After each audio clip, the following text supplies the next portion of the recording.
Hey, what's going on? Brian Bauer here. Today we are going to talk about my new video and song titled Distant.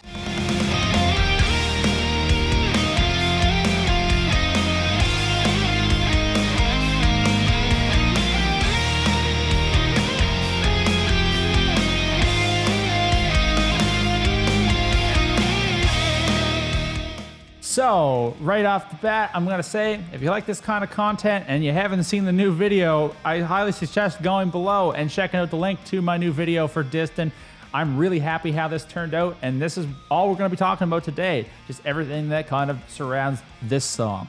So you can also click the subscribe button too, because that helps a lot. First off, because a lot of people don't make it through these whole videos, I want to throw some thank yous here.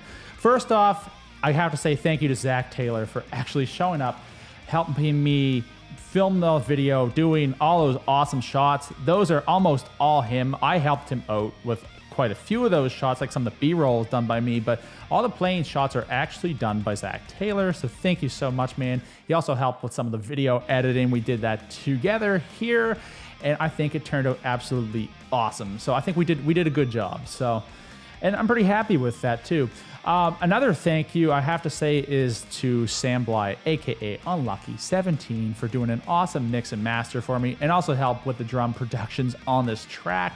And I figured I'm a little bit weak on the mixing and mastering end of things, so I decided to pay him to do that. So, and thank you to Jamie Slays. He's a pretty big YouTuber. I think he's up and coming really at this point in the guitar realm. Thank you for hooking me up with Sam. And if you guys want to get things mixed and mastered, Sam is awesome. I had a great experience working with him, and I would totally work with him again in the future. So thank you very much, Sam. I'd also like to thank just the additional help, Nicholas Turple, Corey White, and Dan Peters for just being in the shots and just coming out and hanging out while I was filming some of the other stuff here for this video. It was a lot of fun to do, and it's now out in the world, and I'm happy with it. Also, thank you guys for showing up to the premiere. I had 23 people for my first premiere ever on YouTube, and I think it went great. Hell, even Ola England was there. So, hey, I can't complain about that. That went very, very well. Also, songs on Spotify and whatnot. So, why don't we actually talk about the actual song? All right, so back in the springtime, there's a reason there's the NS Strong hashtag at the end of the video.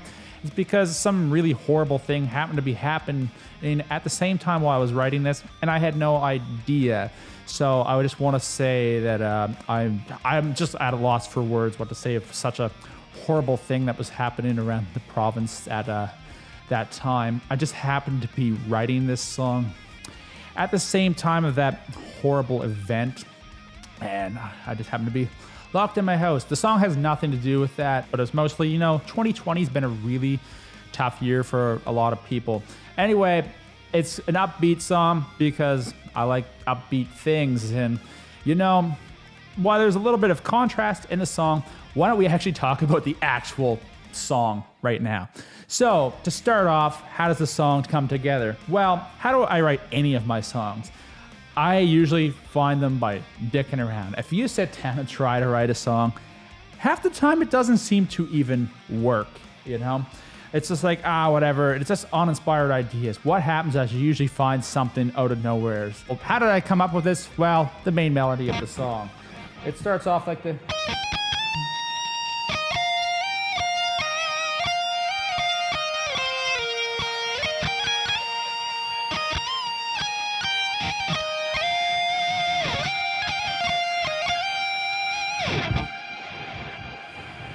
That's where it starts. And so how did I do that at first? Now here I'm using a delay, and that's how I came up with it. But in the actual song, I didn't record anything in the distortions or lead tones, like any of the rhythm and leads that are distorted.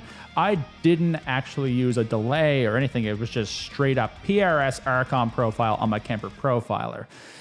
So what I did for the intro of that is I play the higher melody like I just played there, but I actually use an octave effect within Reaper, so it gives it the lower end.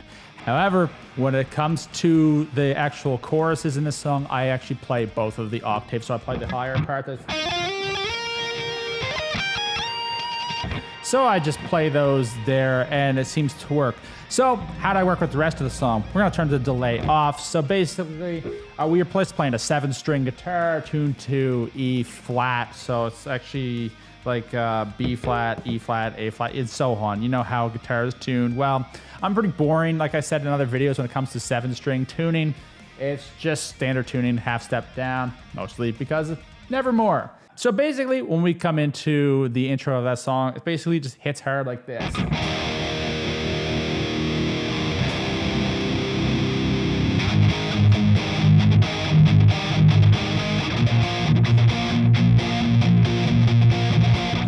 So basically it just comes in.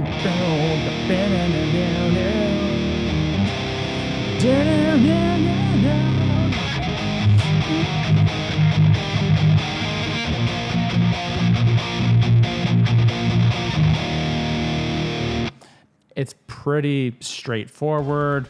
It is a 7-string song. I don't focus a whole lot on playing the super chugs with it, but I do like the depth of the 7 strings, so we hear it coming in for like the little bridge part, the pre-chorus.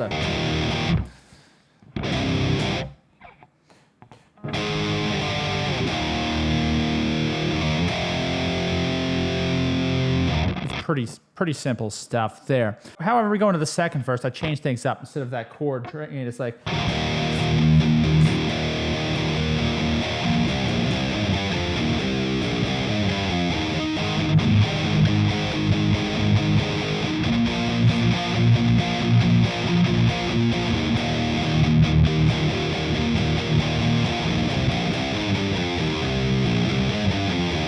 That's kind of what changes up there, but then I have a little bit of a change up there just to kind of add some melody, so that's where we get to that.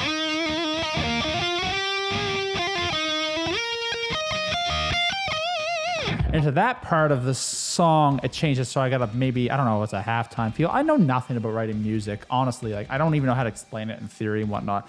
But basically, I do that, and it comes out to the other end. Now we get to the breakdown, which I think is a more interesting part of the song than just playing solos. Let me explain. So the breakdown kind of works like this.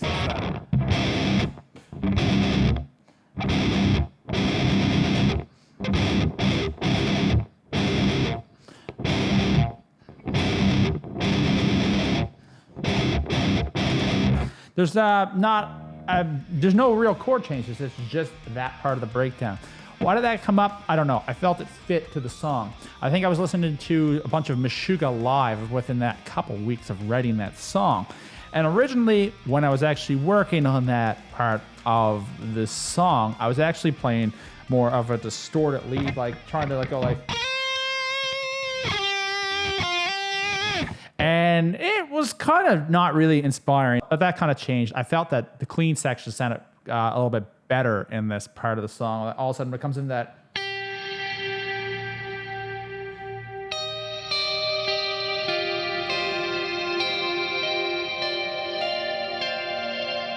I didn't record that just straight. I actually record that with the effects themselves, and the reason I recorded that part with the effects itself is because I want to play to the effect. I find if we were to go back and reamp this, I don't think I would have the same feel, because I actually play it to the way the reverb reacts. So I like that. I felt that the clean part of this actually adds a bit more of an ambience to it, and it makes it fresher on the ears than just plain straight up leads with delays and all that kind of stuff with like distortion, you know what I'm saying? Because we do a lot of that. Now, this is kind of getting into like, the prog gent realm in the modern world. So that's where this song is a bit more modern in that regard, where we're like, we're playing a breakdown. We're using those kind of ambient, clean kind of tones. And I think that the Kemper Ionosphere reverb does a really, really good job for that. So, and in fact, I used that clean patch for the entire thing. In fact, the first verse of the song compared to the second, the first verse has the clean track in the background. So it's actually an arpeggiated clean, where it sounds like this, like the...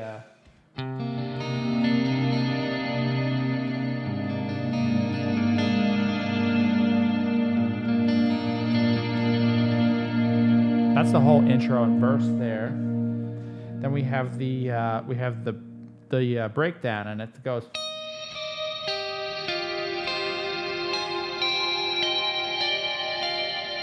I made a mistake and I'm not going back and fixing it. It's like the...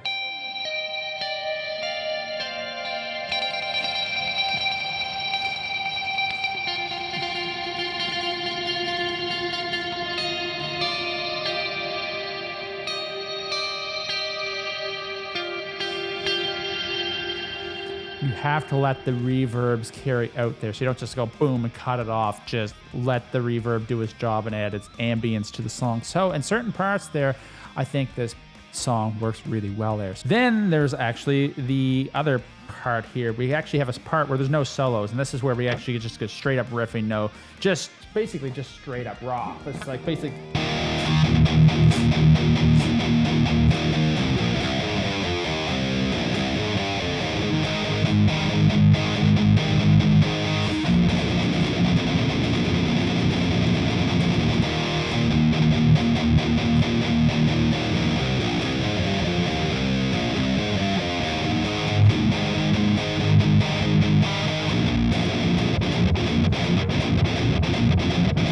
That part of the song, I was actually thinking of doing a guest solo for that, and I ended up not doing the guest solo for that. I've kind of felt that in this regard, that we didn't exactly need it. I felt like it actually sounded fine just being a rhythm section. And right after that rhythm section, we have a lead that's kind of like the main melody of the song that gets stuck in everybody's head.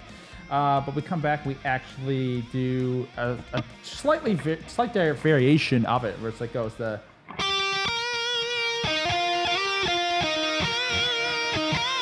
I actually just kind of improvise these things. I throw up a loop in Reaper, and I just play it until it actually sounds good. Same with all the solos in this song. For the most part, I put up a section, I loop it, and I go through and find probably about the best of 10. And get the cleanest section. Every so often, you'll end up struggling with that a little bit.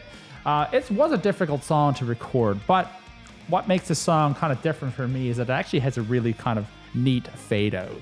So this is where we go back to the Kemper reverb clean, and this is one of the parts that I think kind of makes this song special. This is where we actually play some of these chords through the same clean tone we used the whole time. The Bogner S clean. It's by Guitarist, by the way. Awesome. One of my favorite profile packs on the Kemper is actually the Bogner S pack. And it's, man, like the cleans are just awesome. And then with the Ionosphere reverb, basically we just run through some chords. All of a sudden we have those rhythms like that. We have that.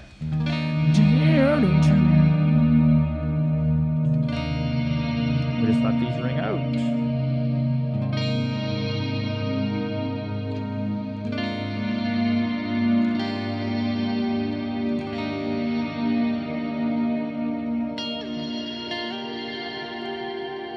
It's pretty straightforward, and you could actually play all that on a 6-string right there. You wouldn't even need the 7-string to play, I think, any of the clean sections in this song.